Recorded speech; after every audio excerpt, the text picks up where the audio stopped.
He's a gifted person. He's a good songwriter. Yes, Pete Doherty to this day is one of the few who's still committed to larging it on stage. In a way, I'm only happy playing my guitar or prancing about. His enthusiasm for causing mayhem off stage too was on show recently when he shoved people about at one of his numerous court appearances. The spitting at the press, it's all rather kind of revolting, and yet fans, I think, love it, really. They don't really want to do it themselves. They don't want to sort of, get too close to the risk themselves, but they love it when someone else is risking their lives on their behalf. I suppose he's kind of got this feel for the public, which is quite amazing to watch, and he's actually one of the best performers I've ever seen. He energises and stimulates and gets the crowd to kind of go along with him. He's just testing everybody to see how far he can take it.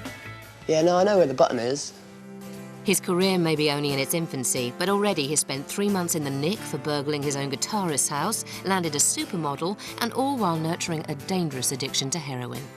I doubt very much that most people would even know who Pete Doherty was, were it not for his well-publicised problems with drugs.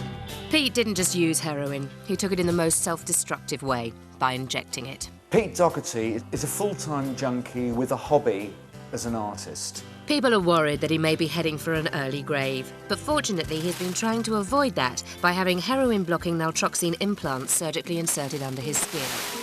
And back in June 2004, he tried detoxing at the strict Tham Krabak monastery in Thailand. Sadly, after 3 days, he gave up. It's difficult to come off anyway, to put yourself through that, and in a place like Thailand, for God's sake, where heroin cost about £10 for a bag this big. I wouldn't say it's a terribly clever place to go and give up. Like history's shown us, there's only one conclusion, really, and that's the blackout, the great void. I would certainly hate to see him go down that kind of, Johnny Thunders road. I'm not a nihilist, I don't want to die. Good, because nobody wants that.